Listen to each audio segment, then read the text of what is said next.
Hello दोस्तों, जैसा कि आप लोगों को मालूम होना चाहिए, नहीं भी है तो सुन लीजिए कि इससे पहले भी एक वीडियो अपलोड हो चुका है आपके यूट्यूब चैनल एनएसपी एजुकेशन पे। और ये पार्ट 2 है साइकोलॉजी का। अब यहाँ से हम लोग नेक्स्ट चैप्टर जो रह गया था वो मैं करा रहा हूँ। किसी कारणवश मैं नहीं करा पाया था। तो चलिए आज हम लोग क्या करते हैं, बिना विलम्ब किए हुए क्या कर रहे हैं, फटाफट बना यानी कि क्वेश्चन को सॉल्व करते जा रहे हैं। अब लोग थोड़ा सा फोकस कीजिएगा, ध्यान दीजिएगा। अब यहाँ पे देखिए, एक नंबर में कह रहा है जिस बच्चे की बुद्धि लब्धि 35 से 49 होती है उसे किस श्रेणी में रखा जा सकता है। तो वो कौन सी श्रेणी हो जाएगी? साधारण मानसिक दुर्बलता हो जाएगा। क्या हो जाएगा? दुर्बलता, यानी बुद्धि की कमी। अब देखिए दूसरा नंबर क्या कह रहा है कि ट्रिसोमी 21 का अन्य नाम क्या है। तो इसका अन्य नाम है डाउन संलक्षण है। क्या है? डाउन संलक्षण हो जाएगा। 3 नंबर देखिए क्या कह रहा है, अंग्रेजी के शब्द स्ट्रेस की उत्पत्ति किस भाषा से हुई। तो किस भाषा से हुई थी? लैटिन भाषा से हुई थी। किससे? लैटिन से। 4 नंबर क्वेश्चन देखिए क्या कह रहा है कि किसने सर्वप्रथम स्वीकार किया कि द्वंद्व एवं अंतर्वैयक्तिक संबंधों में बाधा मानसिक विकारों के महत्वपूर्ण कारण है। तो वो कौन है? John Ware. कौन है? John Ware. चलिए हम लोग क्या करते हैं, 5 नंबर क्वेश्चन देखते हैं कि निम्नलिखित में से कौन काय रूप विकार है।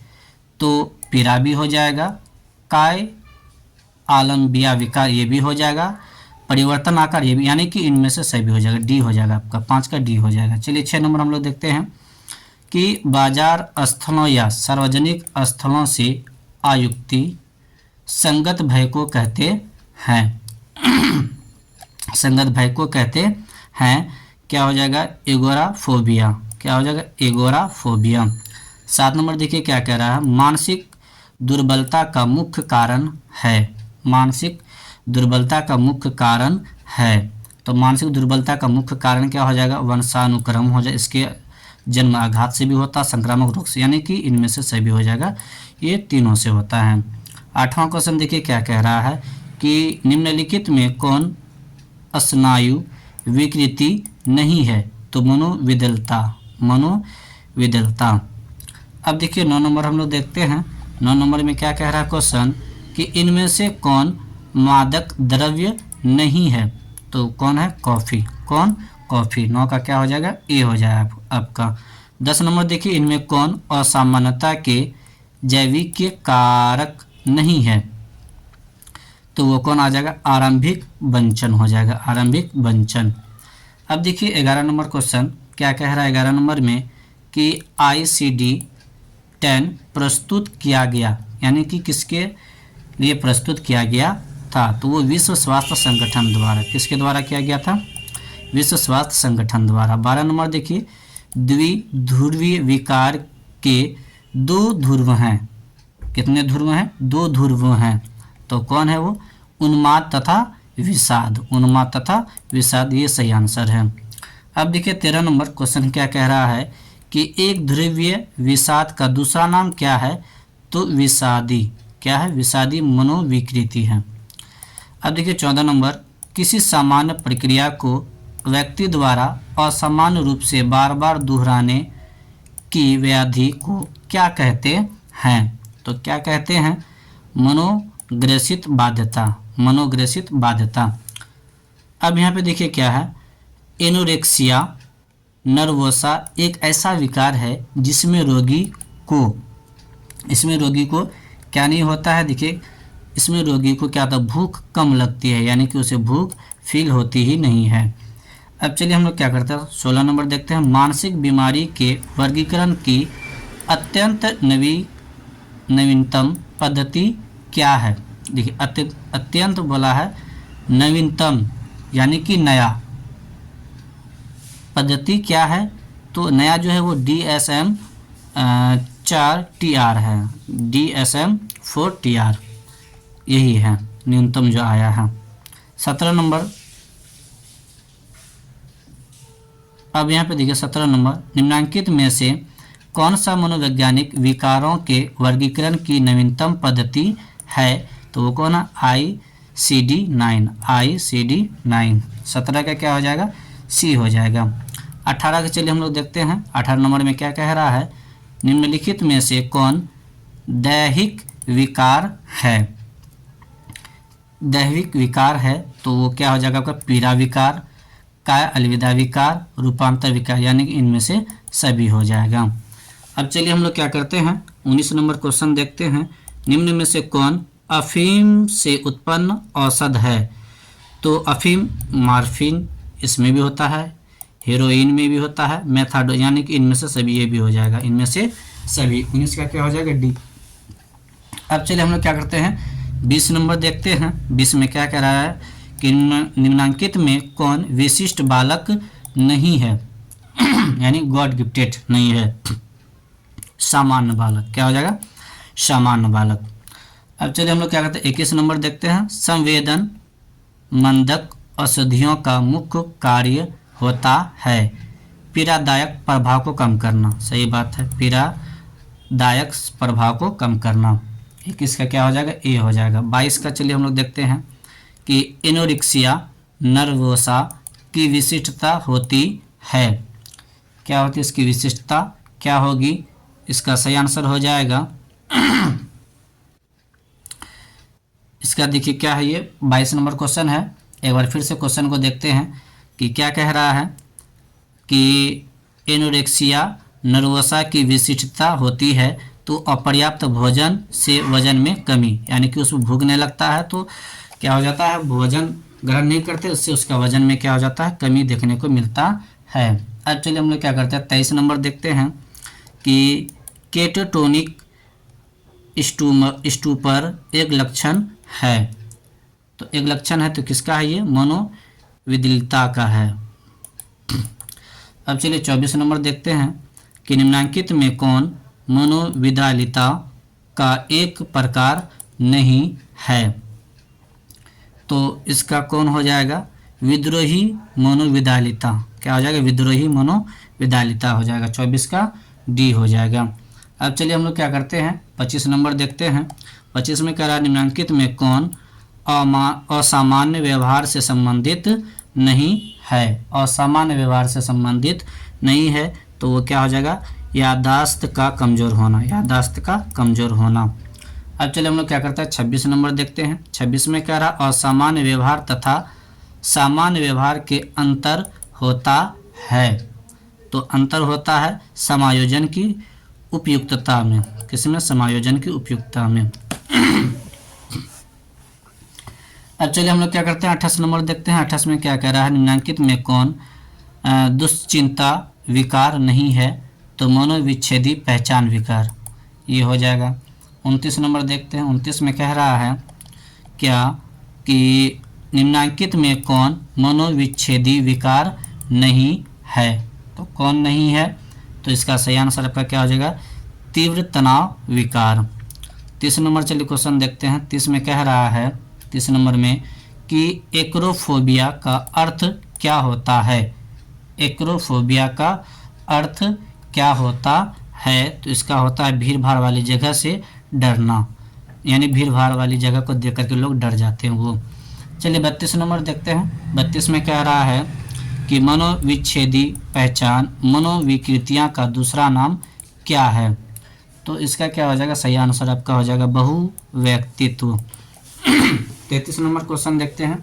33 में देखिए क्या कह रहा है, मनोविदलता के रोगी में निम्नांकित में कौन सा विभ्रम की प्रबलता अधिक होती है। तो इसका सही आंसर क्या है, श्रवण विभ्रम, यानी कि उसको सुनने में क्या होता है, वो भ्रमित हो जाते हैं। 34 नंबर देखिए। 34 में क्या कह रहा है कि सामान्य व्यवहार का सबसे मौलिक मापदंड निम्नांकित में क्या है। तो समाज द्वारा स्वीकृत व्यवहार, समाज द्वारा स्वीकृत व्यवहार, ये हो जाएगा 34 का आंसर। 35 नंबर में देखिए क्या कह रहा है कि निम्नांकित में किसको अपराध शास्त्र का पिता कहा जाता है। तो क्या है, लोम्ब्रोसो, लोम्ब्रोसो। 36 नंबर देखिए। 36 में क्या कह रहा है कि निम्नलिखित में कौन बुलिमिया विकार है। तो भोजन विकार, कौन हो जाएगा, भोजन विकार। 36 का ए हो जाएगा। 37 में देखते हैं कि द्विध्रुवीय मनोविकृति के कितने प्रकार हैं, तो 2 प्रकार हैं। कितने प्रकार हैं, 2 प्रकार हैं। अब चलिए 38 नंबर हम लोग क्या करते हैं, क्वेश्चन देखते हैं। 38 में कह रहा है DSM-4 TR में कितने आयाम हैं, तो 5 आयाम हैं। कितने आयाम हैं, 5 आयाम हैं। 39 नंबर देखिए, वायरस क्या है, पैथोजेन्स है। क्या, पैथोजेन्स है वायरस। 40 नंबर देखते हैं। 40 में कह रहा है सामान्य, असामान्य तथा श्रेष्ठ में केवल अंतर होता है मात्रा का। किसमें होता है, मात्रा का। अगर क्या कीजिएगा, अब अच्छे गुण वाला कोई भी सामान लीजिएगा ना, उसकी मात्रा कम होगा, और वही घटिया क्वालिटी का लीजिएगा तो आपको क्वांटिटी ज़्यादा मिलेगा, मात्रा ज़्यादा मिलेगा। अब चलिए हम लोग क्या करते हैं, 41 नंबर देखते हैं। 41 में कह रहा है कि डाउन संलक्षण एक प्रकार का रोग है, मानसिक दुर्बलता का। किसका है, मानसिक दुर्बलता का है। चलिए 42 नंबर, कायरूप विकार संबंधित है शारीरिक समस्या से। किससे, शारीरिक समस्या से। अब हम लोग क्या 43 नंबर देखते हैं। चिंता विकृति को विकृति की किस श्रेणी में रखा जाता है, किस श्रेणी में रखा जाता है, तो मन स्नायु विकृति, बी हो जाएगा इसका। क्या हो जाएगा, 43 का बी। 44 है, ये लास्ट क्वेश्चन है इस चैप्टर का। उत्पीड़न भ्रमाशक्ति एक लक्षण है, तो वो मनोविदलता का। तो दोस्तों इस प्रकार से ये चैप्टर आपका क्या हो गया, समाप्त हो गया। अब हम लोग क्या करते हैं, इसका नेक्स्ट चैप्टर देखते हैं। चलिए पहला देखते हैं क्या है। पहला क्वेश्चन कह रहा है किस चिकित्सा में अधानुकूलन के नियम प्रयुक्त होते हैं, तो किस नियम में, व्यवहार चिकित्सा में। व्यवहार चिकित्सा में। 2 नंबर देखिए क्या कह रहा है 2 नंबर में कि पारस्परिकता अवरोध का नियम का आधार है, तो इसका नियम का आधार क्या हो जाएगा, क्रमबद्ध असंवेदीकरण। 3 नंबर में देखिए कह रहा है कि पतंजलि का नाम किससे संबंधित है, तो योग से। किससे है, योग से। सेवार्थी केंद्रित चिकित्सा को किसने प्रतिपादित किया, तो किसने प्रतिपादित, रोजर्स ने किया था। किसने किया था, रोजर्स ने। 5 में है मनोगत्यात्मक चिकित्सा का प्रतिपादन किसने किया, तो इसका प्रतिपादन किसने किया था, तो फ्रायड ने किया था। 6 नंबर देखते हैं। 6 नंबर में क्वेश्चन कह रहा है कि निम्नलिखित में कौन जैव आयु विज्ञान चिकित्सा नहीं है, तो सेवार्थी केंद्रित चिकित्सा। 7 नंबर देखिए, 7 में कह रहा है कि सीखने के सिद्धांत का प्रयोग होता है, कहाँ होता है, तो व्यवहार चिकित्सा में और मनोविश्लेषणात्मक चिकित्सा में, यानी कि दोनों में होता है। सी नंबर हो जाएगा 7 का। अब चलिए हम लोग 8 नंबर देखते हैं कि योग एक है, एक डैश है। योग क्या है, तो योग क्या है, वैकल्पिक चिकित्सा है, वैकल्पिक चिकित्सा है। अब यहाँ पे देखिए 9 नंबर क्वेश्चन देखते हैं। 9 में कह रहा है इनमें से कौन मनोविश्लेषण विधि से संबंधित नहीं है, तो क्रमिक संवेदीकरण। क्रमिक संवेदीकरण 9 का क्या हो जाएगा, बी हो जाएगा।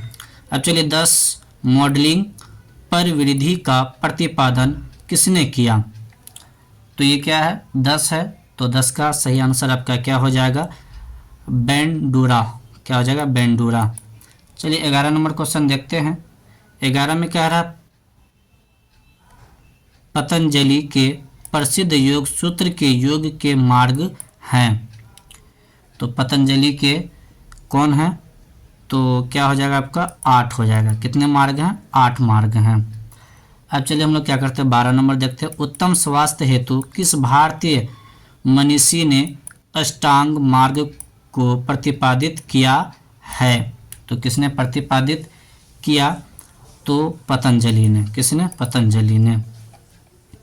अब यहाँ पे देखिए 13 नंबर क्वेश्चन है कि बंडूरा ने सर्प दुर्भिति को दूर करने के लिए किस प्रविधि का उपयोग किया, तो किस प्रविधि का उपयोग किया था, तो मॉडलिंग का, किसका, मॉडलिंग का।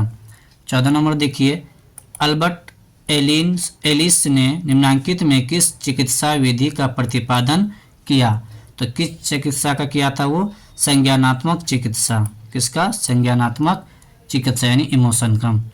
15 नंबर देखिए क्या है, फ्रायड द्वारा प्रतिपादित मनोविश्लेषण विधि के संबंध में कौन सा कथन सही है? तो कौन सा कथन सही है, चलिए हम लोग देखते हैं। मनोविश्लेषण व्यक्तित्व का एक सिद्धांत है, सही कहा।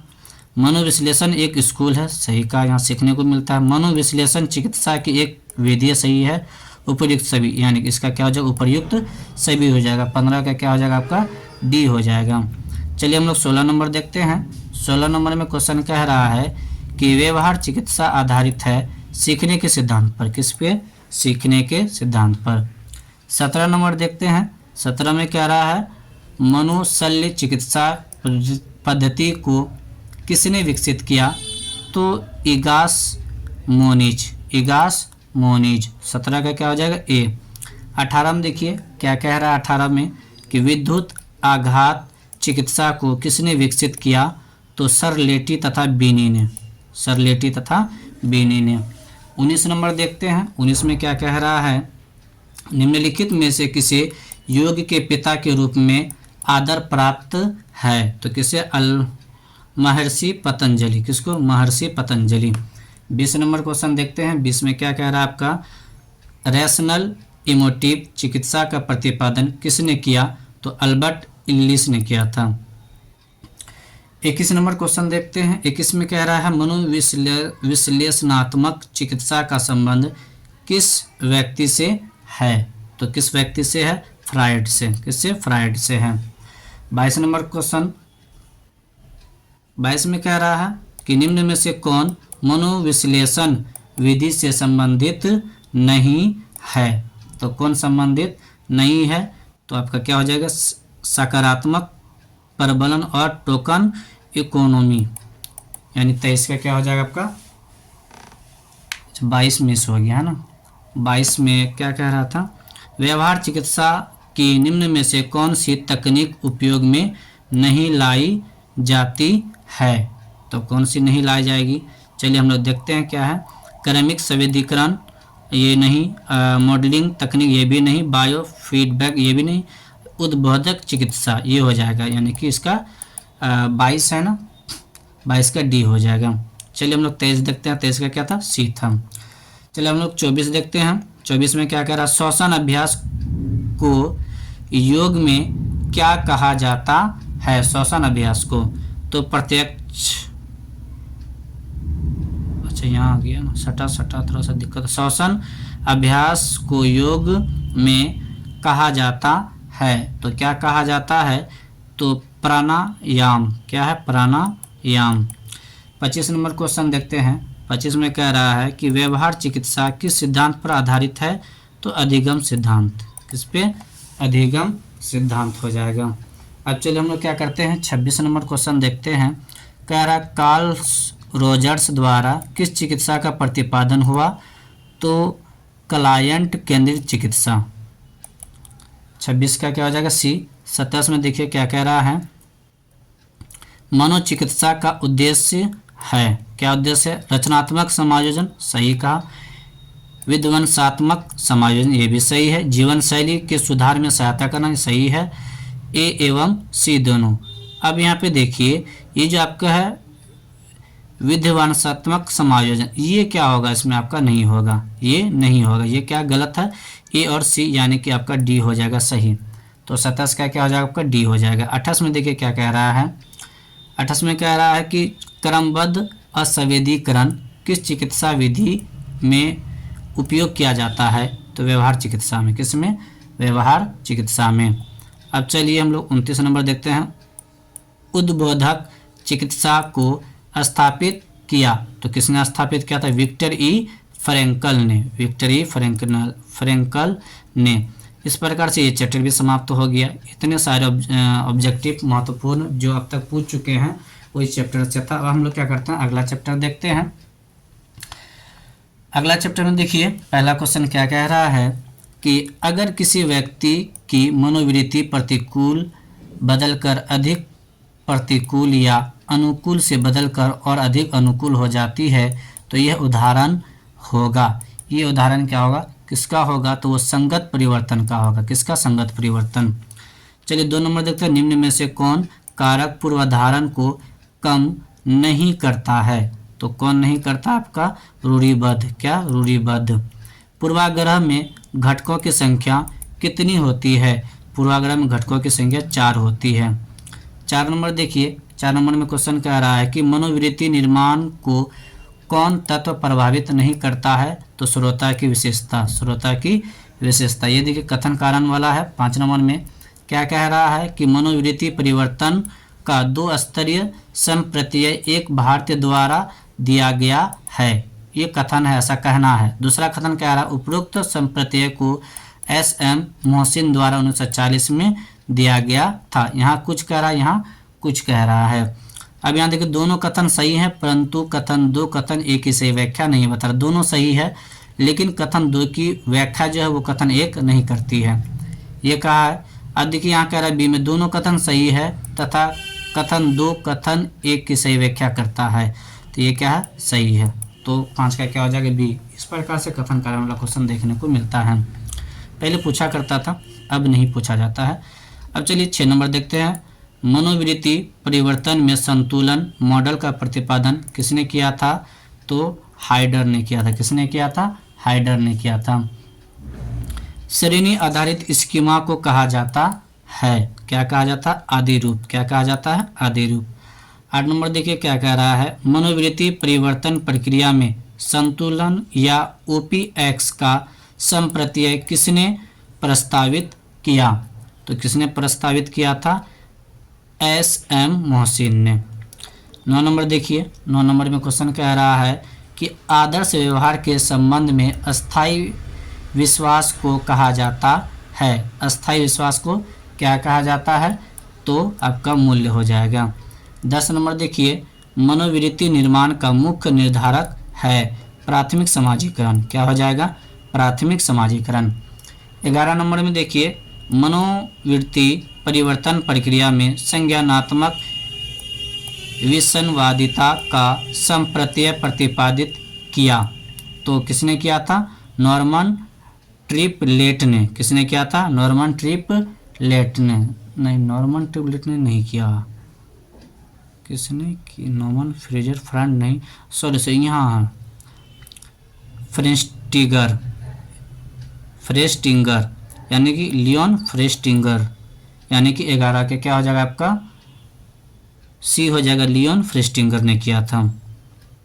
अब यहाँ पे देखिए हम लोग क्या करते हैं, 12 नंबर क्वेश्चन देखते हैं कि मनोवृत्ति निर्माण के सांस्कृतिक कारक की भूमिका पर बल दिया। किसने बल दिया था, मीड एवं बेनेडिक्ट। मीड एवं बेनेडिक्ट। 12 का क्या हो जाएगा, सी। 13 में कह रहा है कि संज्ञानात्मक असंवादिता की उत्पत्ति कब होती है। तो जब क्या होता है, व्यक्ति के सामने 2 विरोधात्मक सूचनाएं होती है, तब। अब देखिए 14 नंबर क्वेश्चन में क्या कह रहा है कि फ्रीटज हाइडर का संतुलन सिद्धांत POX मॉडल में O प्रतिनिधित्व करता है दूसरे व्यक्ति को। किसको करता है, ये दूसरे व्यक्ति को करता है। अब देखिए 15 नंबर में, लियोन फ्रेस्टिंगर ने संज्ञानात्मक असंवादिता सिद्धांत का प्रतिपादन किस वर्ष किया। तो इसने किस वर्ष किया था, 1957 में किया था। अब देखिए क्या है आपका 16 नंबर क्वेश्चन, संज्ञानात्मक असंवादिता से तात्पर्य है 2 मानसिक दशाओं का असंगत होना। 17 नंबर क्वेश्चन है, 17 में फ्रीटज हाइडर का संतुलन सिद्धांत या POX मॉडल में P प्रतिनिधित्व करता है। तो P व्यक्ति की प्रतिनिधित्व करता है। 18 नंबर देखिए क्या कह रहा है, 18 क्वेश्चन है कि कैलमैन के अनुसार सामाजिक प्रभाव का एक प्रकार नहीं है आज्ञापालन। क्या है, आज्ञापालन। मनोवृत्ति परिवर्तन के द्विस्तरीय संप्रत्यय को किसने प्रस्तुत किया। SM मोहसिन ने। अब देखिए क्वेश्चन नंबर 20, मनोवृत्ति परिवर्तन प्रक्रिया संज्ञानात्मक विसंवादिता विकसित किया। अब यहाँ पे देखिए इसका सही आंसर आपका क्या हो जाएगा, लियोन फर्टिंगर ने। कौन, लियोन फर्टिंगर ने। 20 का क्या हो जाएगा, सी। 21 में देखिए क्या कह रहा है कि किसने मनोवृत्ति को इस प्रकार परिभाषित किया कि विशिष्ट वस्तुओं के प्रति विशिष्ट ढंग व्यवहार करने की प्रवृत्ति या झुकाव को मनोवृत्ति कहते हैं। ये कथन किसका था, तो ये कथन आपका था गर्गेन का था। किसका था, गर्गेन का था। अब चलिए 22 नंबर देखते हैं, निम्न में से कौन मनोवृत्ति का परिवर्तन से संबंधित नहीं है, तो कौन होगा इसका, प्रतिष्ठा सुझाव। 23 नंबर देखते हैं, छवि निर्माण के कितने पक्ष हैं, तो 4 पक्ष हैं। छवि निर्माण के कितने पक्ष हैं, 4। अब यहाँ पे देखिए हम लोग क्या करते हैं, 24 नंबर देखते हैं, निम्नलिखित में कौन सामाजिक सरलीकरण का तत्व है, तो वो क्या है, प्रनोदन एवं उत्तेजन। 25 नंबर देखते हैं क्वेश्चन, 25 में कह रहा है कि मनोवृत्ति में कितने संगठन होते हैं, तो 3 होते हैं। 26 नंबर देखिए, 26 में क्या कह रहा है क्वेश्चन आपका, किसी व्यक्ति या समूह के प्रति नकारात्मक मनोवृत्ति को क्या कहा जाता है, तो पूर्वाग्रह कहा जाता है। क्या कहा जाता है, पूर्वाग्रह। 27 नंबर देखते हैं कि पूर्वाग्रह की सबसे बड़ी पहचान निम्नलिखित में क्या है, तो नकारात्मक मनोवृत्ति है। 28 नंबर देखते हैं, 28 में कह निम्नलिखित में से कौन मनोवृत्ति का तत्व नहीं है, तो कौन नहीं है, तो स्मृति तत्व। क्या हो जाएगा, स्मृति तत्व। 29 नंबर में है पूर्वाग्रह एक प्रकार है। पूर्वाग्रह एक प्रकार है, तो क्या है, तो मनोवृत्ति का है। क्या है, मनोवृत्ति का है। हम लोग क्या करते हैं, चलिए 30 नंबर देखते हैं। 30 नंबर में क्या, निम्नलिखित में कौन सामाजिक सरलीकरण का कारण नहीं है, तो रूढ़ि युक्ति। रूढ़ि युक्ति। अब चलिए हम लोग 31 देखते हैं, रूढ़ि युक्ति में रूढ़ि युक्ति से सर्वप्रथम परिचित कराया। किसने परिचित किया था, वाल्टर लिपमैन ने। किसने, वाल्टर लिपमैन ने। 32 नंबर देखिए, संज्ञानात्मक असंवादिता संप्रत्यय का प्रतिपादन किसने किया था, तो किसने किया था, फ्रेस्टिंगर ने। किसने किया था, फ्रेस्टिंगर ने। इस चैप्टर के ये लास्ट क्वेश्चन है, POX त्रिकोण मॉडल के संदर्भ में कौन सा कथन सही है, तो कौन सा कथन सही है, 3 व्यक्ति हो सकते हैं। 3 व्यक्ति हो सकते हैं। POX है तो 3 है, तो इसलिए 3 व्यक्ति हो सकते हैं। अब चलिए हम लोग क्या करते हैं, नेक्स्ट चैप्टर देखते हैं। इस प्रकार से इस चैप्टर का भी समाप्त हो गया। नेक्स्ट चैप्टर देखते हैं, इसमें बहुत सारा ऑब्जेक्टिव देखने को मिल रहा है। तो चलिए हम लोग क्या करते हैं, प्रारंभ करते हैं। पहला क्वेश्चन देखिए क्या कह रहा है कि बैड वैगन प्रभाव किसका एक कारण है, तो समूह मानव का। किसका है, समूह मानव का। समूह मानव का नहीं होगा, सॉरी, समूह संग्रह तो नहीं, समूह ध्रुवीकरण का हो जाएगा। क्या हो जाएगा, समूह ध्रुवीकरण। क्या हो जाएगा, समूह ध्रुवीकरण हो जाएगा। इसका सही आंसर सी हो जाएगा 1 का। 2 नंबर देखिए, अपने संबंधियों से बातचीत करने में किस दूरी का उपयोग किया जाता है, व्यक्तिगत दूरी। किसका उपयोग किया जाता है, व्यक्तिगत दूरी। निम्नलिखित में से कौन सामाजिक प्रभाव का सबसे अप्रत्यक्ष प्रारूप होता है, तो उसका सही आंसर क्या है, अनुरूपता। क्या है, अनुरूपता। 4 नंबर में समूह संरचना का तात्पर्य है, तो समूह संरचना का तात्पर्य है आपका समूह का आकार, ये सही है। समूह की प्रभावशीलता, ये भी सही है। समूह का लक्षण, ये भी सही है। इनमें से सभी, ये भी सही है, यानी कि इनमें से सभी हो जाएगा। 5 नंबर देखिए, 5 नंबर में कह रहा है निम्नलिखित में से कौन सामाजिक प्रतिबल है। सामाजिक प्रतिबल वो क्या, विवाह विच्छेद है। क्या है, विवाह विच्छेद है। 6 नंबर, एक सामाजिक समूह की संरचना के लिए कम से कम कितने सदस्यों की आवश्यकता है, तो कितने सदस्यों की आवश्यकता है, कम से कम 2 सदस्य होने चाहिए। 7 नंबर में सामाजिक समूह के निम्नलिखित किस प्रकार में सर्वाधिक एकता होती है? तो किसमें होती है? अंतः समूह में। किसमें? अंतः समूह में। अगला क्वेश्चन कह रहा है समूह ध्रुवीकरण के प्रत्यक्ष का प्रतिपादन किसके द्वारा किया गया? तो किसके द्वारा किया गया था? मोस्कोविसी एवं फ्रेजर के द्वारा। 8 का क्या हो जाएगा? सी। अगला क्वेश्चन कह रहा है उच्चतम संगठित समूह है। उच्चतम संगठित समूह है तो वो कौन है आपका? सोना है। क्या है आपका? सेना है। सेना, सॉरी, सेना, आर्मी, फोर्स। 10 नंबर देखिए क्या कह रहा है विश्वविद्यालय एक उदाहरण है। किसका है? औपचारिक समूह का है। क्या है? औपचारिक समूह है। 11 नंबर में देखिए आपका क्वेश्चन कह रहा है कि दूसरों की उपस्थिति में लोग कभी कभी अधिक गलतियां करते हैं। निष्पादन पर दूसरों की उपस्थिति का यह खराब प्रभाव कहलाता है। तो क्या हो जाएगा? सामाजिक अवरोध। क्या हो जाएगा इसका? सामाजिक अवरोध हो जाएगा। 11 का सी हो जाएगा। 12 नंबर क्वेश्चन देखिए। 12 में कह रहा है कि विद्यार्थी को महाविद्यालय में निर्धारित ड्रेस में जाना, खेल के मैदान में खेल के नियमों को अपनाना आदि उदाहरण है। ये आदि उदाहरण किसका है? आपका अनुरूपता का है। क्या है? अनुरूपता का है। 13 नंबर क्वेश्चन है।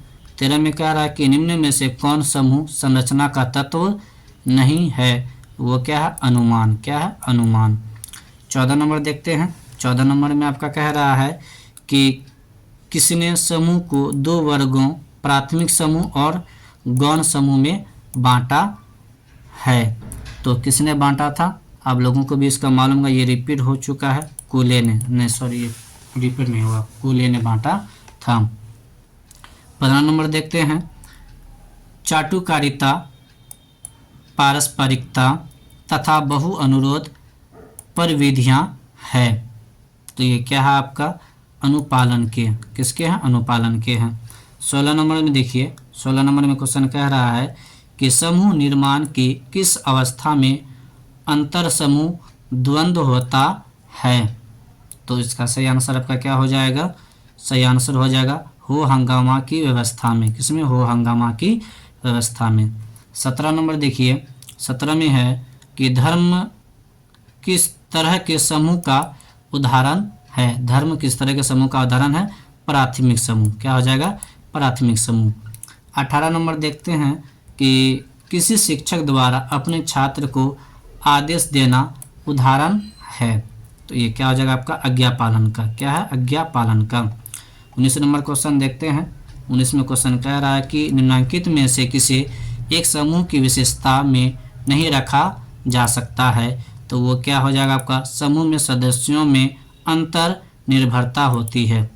तो 19 का आपका क्या हो जाएगा? सही आंसर सी हो जाएगा।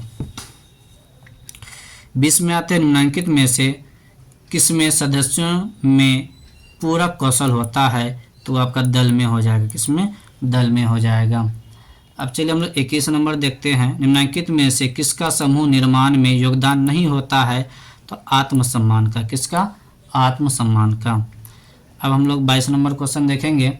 22 में कह रहा है कि किसी समूह में यदि समग्रता बहुत अधिक मात्रा में बढ़ जाती है तो उसका क्या परिणाम होता है? तो क्या हो जाएगा? समूह सोच की उत्पत्ति होती है। तो 22 का क्या हो जाएगा आपका? ए हो जाएगा। 23 नंबर देखते हैं कि सामाजिक समन्वय के संदर्भ में कौन कथन गलत है? तो इसमें बता रहा कौन सा कथन गलत है। तो ये कथन जो है इसमें से निष्पादन श्रेष्ठ हो जाता है। ये यही कथन क्या आपका? रॉन्ग है।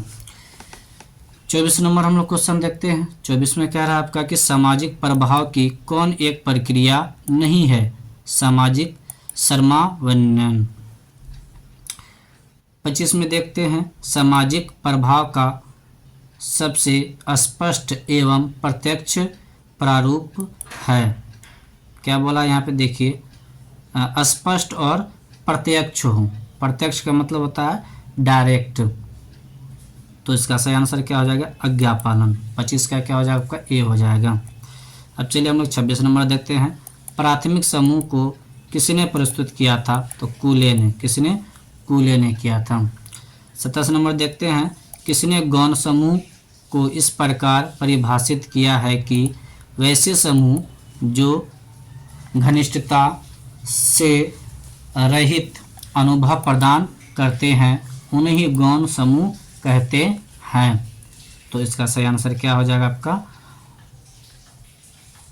ऑकबर्न और निमकॉफ, यानी कि 27 का क्या हो जाएगा आपका? सी हो जाएगा। अब चलिए 28 देखते हैं। औपचारिक समूह का उदाहरण है लोक उपकरण। क्या है? लोक उपकरण। 28 हो गया। 29 देखेंगे हम लोग। निम्न में से कौन छवि निर्माण की प्रक्रिया सम्मिलित नहीं है?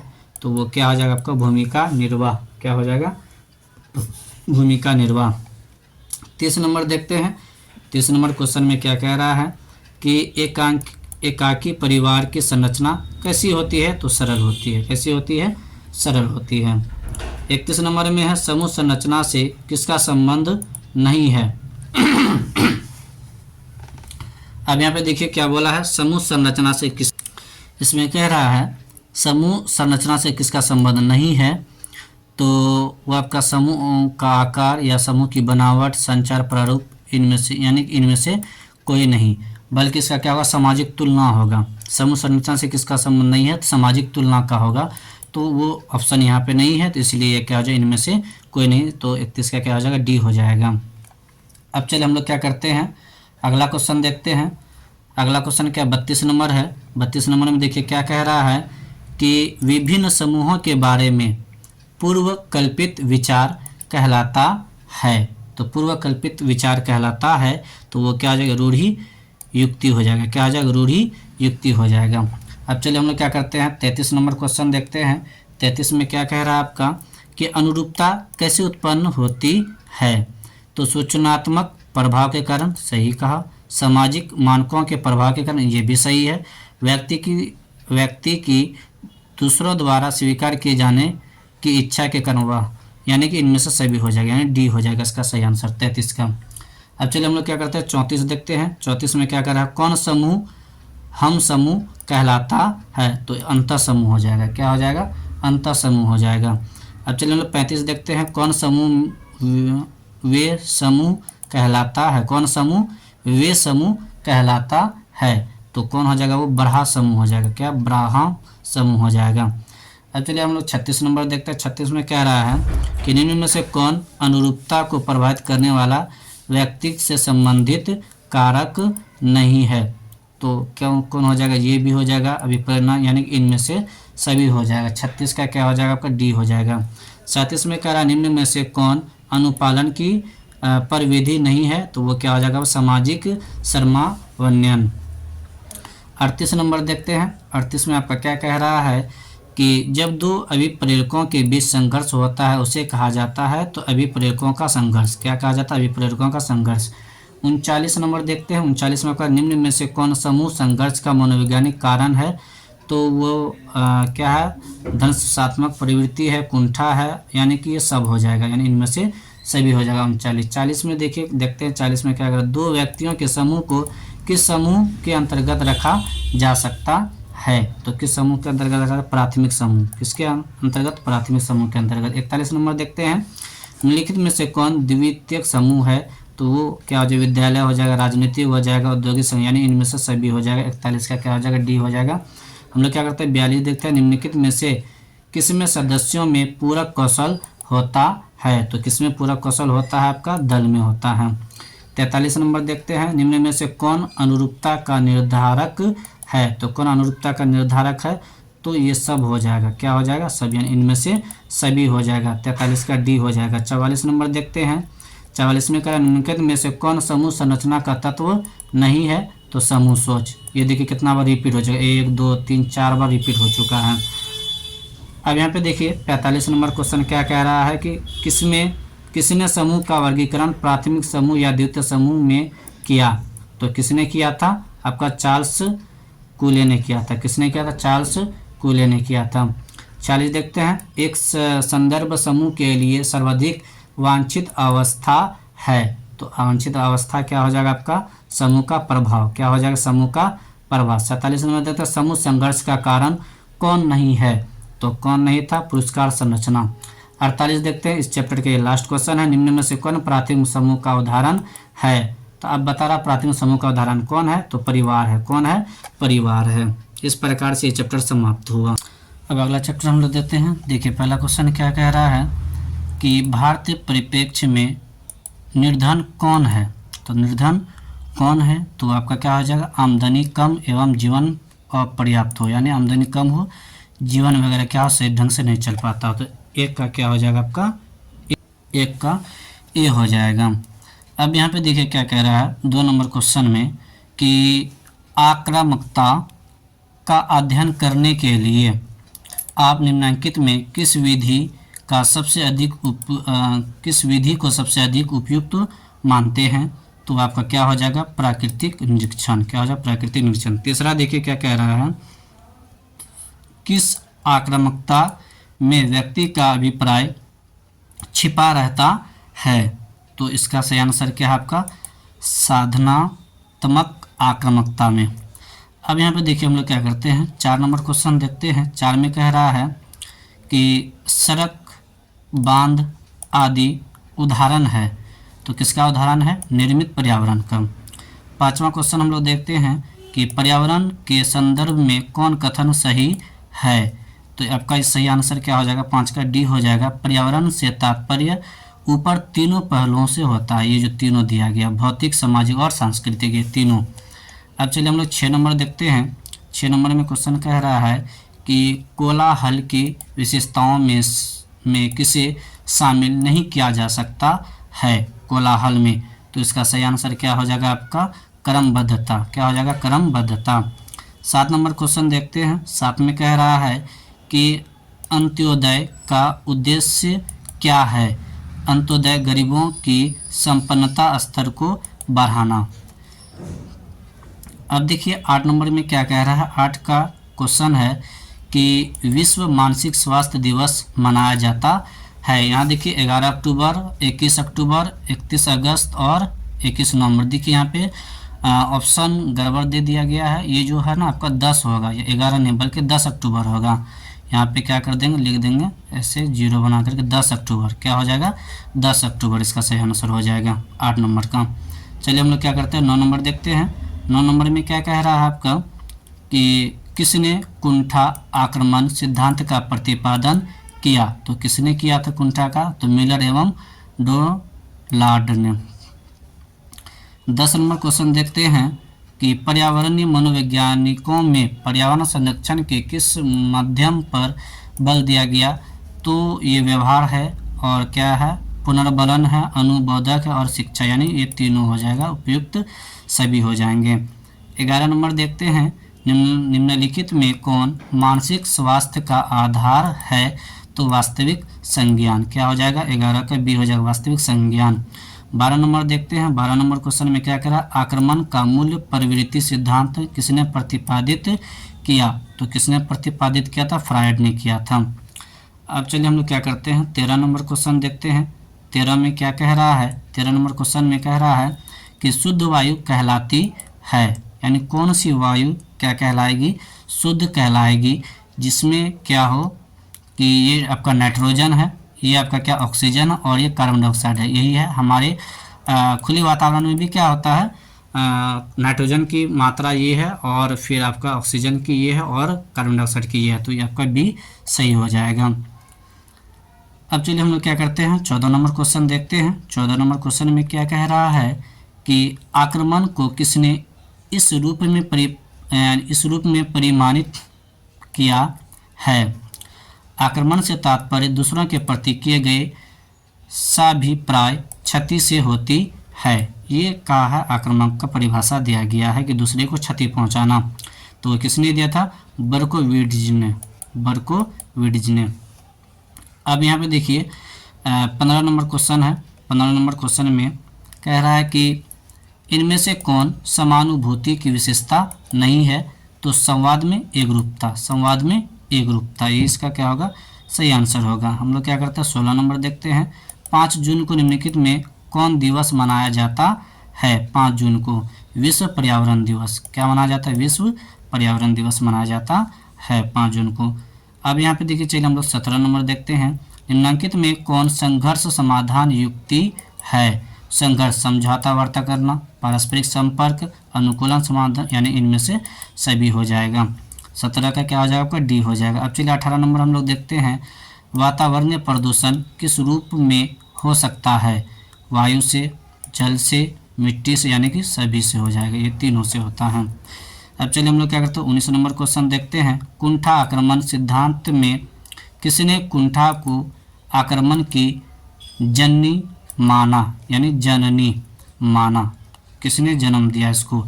तो किसे माना गया आपका? तो वो आपका क्या हो जाएगा? डोनाल्ड हो जाएगा। क्या? डोनाल्ड हो जाएगा। 19 का क्या हो जाएगा? बी। अब चलिए हम लोग 20 नंबर देखते हैं। बंदूरा ने कहा बच्चे असामाजिक व्यवहार सीखते हैं। तो ये कहाँ से हो जाएगा? प्रेक्षणात्मक अनुकूलन से हो जाएगा। क्या हो जाएगा? प्रेक्षणात्मक अनुकूलन से हो जाएगा। 21 नंबर देखते हैं। 21 में जन संकुलन की अनुभूति में किसे शामिल नहीं किया जा सकता है?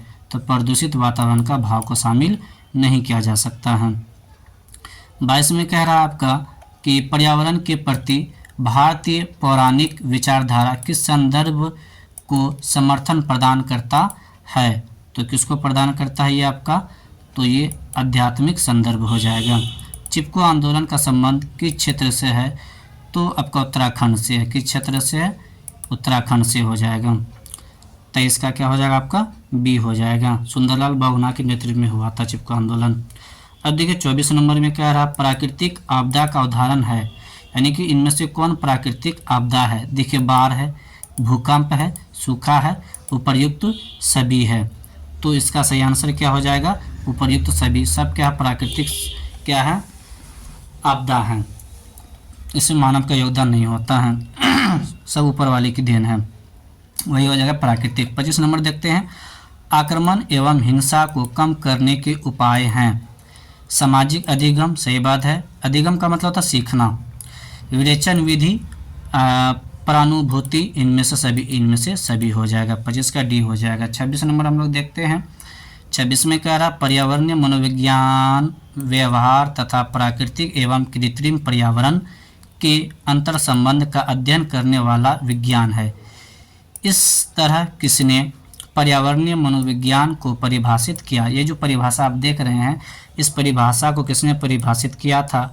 तो इस परिभाषा को परिभाषित करने वाले हैं ब्रेल, फ्रेजर तथा लूमिस। अब हम लोग 27 नंबर में जाते हैं। 27 नंबर क्वेश्चन में इसमें कह रहा पर्यावरण मनोविज्ञान अध्ययन करता है। क्या अध्ययन करता है? केवल प्रकृति पर्यावरण, केवल निर्मित पर्यावरण, यानी इन्हीं दोनों का क्या करते हैं? अध्ययन करते हैं। ए और बी हो जाएगा। अब चलिए हम लोग बिना विलंब करते हुए 28 नंबर देखते हैं। 28 नंबर में क्वेश्चन में है कि ग्रिफिथ का योगदान निम्नलिखित में से किस क्षेत्र में है? तो किस क्षेत्र में है? तो इसका सही आंसर हो जाएगा आपका तापमान क्षेत्र में। क्या हो जाएगा? तापमान। 28 का सी हो जाएगा। 29 देखते हैं हम लोग। निर्धनता के पर्यावरणीय कारकों में निम्नलिखित में से किसे नहीं शामिल करेंगे? निर्धनता में किसे? आलस्य को। क्या हो जाएगा इसका सही आंसर? आलस्य हो जाएगा। 30 नंबर देखते हैं हम लोग क्वेश्चन। 30 में कह रहा है कि पर्यावरणीय समस्या है ओजोन परत, सही बात है। अम्लीय वर्षा, ये भी है। रेगिस्तान, ये भी, यानी इनमें से आपका सभी हो जाएगा। 31 देखते हैं। आक्रमण का तात्पर्य निम्न में से किससे है? तो हिंसा से, स्वाग्रहिता से, विद्वेष से, इनमें से सभी। तो इनमें से सभी हो जाएगा। 32 नंबर देखते हैं। आक्रमण एक हिंसा का क्या कारण है? तो पीड़ा, कुंठा, मदिरा, इनमें से ये भी क्या हो जाएगा? सभी हो जाएगा। 33 देखते हैं। जल प्रदूषण के कारण कौन सा रोग उत्पन्न होता है? तो पीलिया होता है। क्या होता है? पीलिया होता है। 34 देखते हैं। 34 में आपका क्या कह रहा है कि कौन निर्धनता को निम्न रूप में परिभाषित किया? देखिए निर्धनता का परिभाषा देखिए यहाँ पे आपका दिया हुआ है। अगर कोई परिवार अपने सभी शक्ति, धन एवं समय लगाकर भी पर्याप्त पोषण नहीं पाता है तो उसे पूर्णतः निर्धन परिवार कहा जाता है। सही बात ये किसने कहा था? पांडे ने कहा था। अब देखिए 35 नंबर क्वेश्चन हम लोग देखते हैं। 35 में कह रहा है आपका कि भीड़ का व्यवहार है अविवेकी। क्या है? अविवेकी है। 35 का क्या हो जाएगा? ये हो जाएगा। हम लोग 36 देखते हैं। 36 में कह रहा है निम्नलिखित में से कौन आक्रामकता का कारण नहीं है? तो आपका क्या हो जाएगा? व्यवहार परक औषधि हो जाएगा। 37 नंबर चलिए हम लोग देखते हैं। 37 नंबर में क्वेश्चन कह रहा है आपका कि भूकंप किस श्रेणी से संबंधित है? तो प्राकृतिक श्रेणी से। क्या हो जाएगा? प्राकृतिक श्रेणी से हो जाएगा। 38 नंबर देखते हैं। ध्वनि प्रदूषण का मापन क्या है? तो डेसिबल में क्या कर दिया जाता है? ध्वनि को मापा जाता है। ये इसका क्या है? मात्रक है। 39 नंबर हम लोग क्वेश्चन देखते हैं। मनोविज्ञान की किस शाखा में मानव पर्यावरण संबंध का अध्ययन किया जाता है? तो किसमें अध्ययन किया जाता है आपका? तो वो पर्यावरणीय मनोविज्ञान में हो जाएगा। चलिए हम लोग इस चैप्टर के लास्ट क्वेश्चन है कि सामाजिक असुविधा कैसे उत्पन्न होती है? तो भेदभाव से, आक्रामकता से, वंचन से, इनमें से सभी। क्या हो जाएगा? इनमें से सभी हो जाएगा। अब चलिए इसका अगला चैप्टर जो है उसको हम लोग देखते हैं। देखिए अगला क्या कह रहा है कि आमने सामने का संबंध आवश्यक है। तो क्या है? साक्षात्कार विधि। दूसरा देखते हैं। दूसरा नंबर में है कि एक साक्षात्कार में एक पूर्व निर्धारित डैश प्रश्न श्रृंखला का अनुगमन किया जाता है। तो किसका अनुगमन किया जाता है? तो आपका हो जाएगा संरचित। क्या है? संरचित हो जाएगा। 3 नंबर क्वेश्चन देखते हैं। 3 नंबर में क्या है? एक प्रभावी मनोवैज्ञानिक बनने के लिए किस तरह के कौशल की ज़रूरत होती है? तो कैसा? सामान्य भी चाहिए, परीक्षणात्मक भी चाहिए, विशिष्ट भी चाहिए और इनमें से सभी, यानी कि 3 का क्या हो जाएगा? डी हो जाएगा। 4 देखिए निम्नलिखित में से कौन प्रभावी परामर्शदाता का गुण नहीं है? तो कौन नहीं है? सशर्त सम्मान। अब देखिए 5वां कह रहा है कि परामर्श का उद्देश्य होता है विकासात्मक, निरोधात्मक, उपचारात्मक, यानी इनमें से सभी हो जाएगा ये। 6 नंबर देखते हैं। 6 में कह रहा है कौशल के बारे में कौन सा कथन सही है? तो कौशल के बारे में क्या है? कौशल में व्यक्ति की मनोवृत्ति में परिवर्तन, सही है। जन्मजात गुण होता है, कौशल एक जन्मजात गुण होता है, ये भी सही है। कौशल को प्रशिक्षित से अर्जित किया जाता है, सही बात है। सीख करके ही क्या होता है? उसके अंदर वो गुण आता है। इनमें से कोई नहीं। क्या है? इनमें से कोई नहीं। देखिए यहाँ दिए इनमें से कोई नहीं। थोड़ा सा हम लोग ध्यान से पढ़ते हैं। कौशल में व्यक्ति की मनोवृत्ति में परिवर्तन होता है और कौशल एक जन्मजात गुण होता है। ये भी क्या है आपका? गलत है। जन्मजात नहीं होता है, उसको सिखाना पड़ता है। कौशल मतलब कोई चीज़ सीख लिए हम, उसके बारे में फुली हमको जानकारी हो चुका सीख करके, वो होता है। कौशल में व्यक्ति की मनोवृत्ति में परिवर्तन होता है, ऐसी कोई बात नहीं है।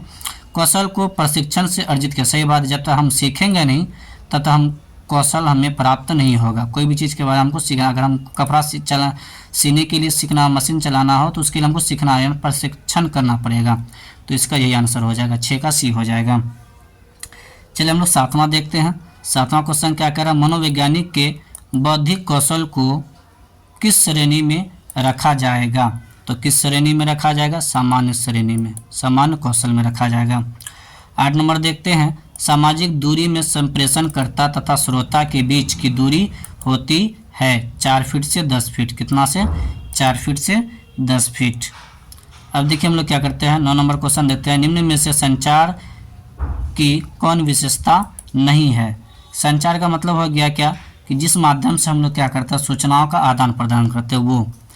तो इसके में अब देखिए पहला क्या है? संचार गत्यात्मक होता है, संचार सतत होता है, संचार का स्वरूप अंतर सक्रिय होता है, संचार का स्वरूप पलटावी होता है। ये आपका क्या सही है? 9 का क्या हो जाएगा? आपका डी हो जाएगा। अब चलिए 10 नंबर देखते हैं। 10 नंबर क्वेश्चन में क्या है? इनमें से कौन सा गुण एक सफल मनोवैज्ञानिक के रूप में आवश्यक नहीं है? क्या आवश्यक नहीं है? तो वो क्या हो जाएगा? प्रभावी बोलना। अब 11 नंबर देखिए क्या कह रहा है। 11 में कह रहा है कि समय प्रबंध कौशल है। समय प्रबंध कौशल क्या हो जाएगा आपका? व्यक्तिक हो जाएगा। क्या हो जाएगा? व्यक्तिक हो जाएगा। 12 नंबर क्वेश्चन देखते हैं। दूसरे के आईने में अपने को झांकने का भाव किस कौशल को दर्शाता है? तो ये किस कौशल को दर्शाएगा? समानुभूति। क्या हो जाएगा? समानुभूति। 13 नंबर देखते हैं। 13 नंबर में क्या है? संचार कौशल के लिए कौन सा कौशल अनिवार्य नहीं है? अशाब्दिक संचार। क्या हो जाएगा? अशाब्दिक संचार। 13 का क्या हो जाएगा? सी। 14 नंबर देखते हैं। संचार में कूट संकेतन की विशेषता कौन है? तो यहाँ पे व्यक्ति और विचार हो जाएगा। क्या हो जाएगा? व्यक्ति और विचार, यानी कि 14 का सी हो जाएगा। 15 देखते हैं। निम्न में कौन परामर्श का क्षेत्र नहीं है? तो वो क्या है? निजी है। क्या हो जाएगा? निजी हो जाएगा। 16 नंबर देते हैं। एक प्रभावी मनोवैज्ञानिक की विशेषता होती है। तो इसकी क्या विशेषता होती है? कि वो क्या? सामर्थ्य, वैज्ञानिक मानसिकता और उत्तरदायित्व का बोध, यानी इनमें से क्या हो जाएगा? सभी हो जाएगा। चलिए 17 नंबर देखते हैं। 17 में क्या रहा? साक्षात्कार में कौन चरण नहीं है? तो साक्षात्कार में संबंध की प्रगाढ़ता, यही, यानी 17 का बी। 18 में आते हैं। 18 क्या कह रहा है? कि व्यक्ति के शारीरिक हाव भाव किस श्रेणी का कौशल है? तो किस श्रेणी का कौशल है? वो आपका हो जाएगा संचार कौशल हो जाएगा। 19 नंबर देखते हैं। निम्न में से कौन परामर्श की परिविधियां नहीं है? तो प्रोत्साहन परामर्श। 20 नंबर देखते हैं। 20 क्या कह रहा है? निम्नलिखित में से परामर्श प्रक्रिया का चरण कौन सा है? तो इसमें से क्या हो जाएगा? परामर्श का ये भी हो जाएगा, खोजबीन भी हो जाएगा और कार्रवाई करना, यानी कि इनमें से सभी हो जाएगा। अब यहाँ पे हम लोग 21 देखते हैं। परीक्षार्थी को सामने बैठाकर बात करने की विधि कही जाती है। तो क्या कही जाती है? साक्षात्कार विधि कही जाती है। क्या? साक्षात्कार विधि। अब हम लोग क्या करें? 22 नंबर देखते हैं। एक प्रभावी परामर्शदाता बनने के लिए किन कौशलों की आवश्यकता होती है? तो किन कौशलों की आवश्यकता होगी आपका? वो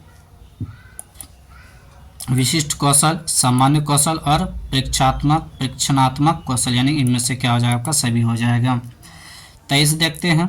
23 में कह रहा है कि निम्नलिखित में से कौन परामर्श कौशल नहीं है? परामर्श कौशल नहीं है, तो आपका क्या हो जाएगा? सक्रिय सुनना। क्या हो जाएगा? सक्रिय सुनना। 24 नंबर हम लोग देखते हैं। 24 में क्या कह रहा है? 24 में देखिए, परामर्श में संबंध होता है। क्या होता है? सहायता परक होता है। क्या होता है? सहायता परक होता है। 25 निम्नलिखित में से कौन संचार का तत्व नहीं? ये देखिए आपका 3 बार पूछ चुका है, तो इसका सही आंसर क्या हो जाएगा? तदनुभूति, यानी कि 25 का क्या हो जाएगा? डी। दोस्तों, इस प्रकार से आपका चैप्टर बाय चैप्टर टोटल का टोटल क्या हो चुका है? आपका साइकोलॉजी हो चुका है। इस प्रकार से आपका साइकोलॉजी का हर चैप्टर से क्या कर गया? ऑब्जेक्टिव पूछा गया है। इस प्रकार से आपका क्या होगा? 10 साल का ऑब्जेक्टिव जब तक पूछा गया तो वो मैंने क्या कर दिया है? करा दिया है। इसीलिए दोस्तों, आप लोग क्या करें? ज़्यादा से ज़्यादा क्या करें? चैनल को सब्सक्राइब करें और अपने दोस्तों तक क्या करें? शेयर करें। धन्यवाद दोस्तों।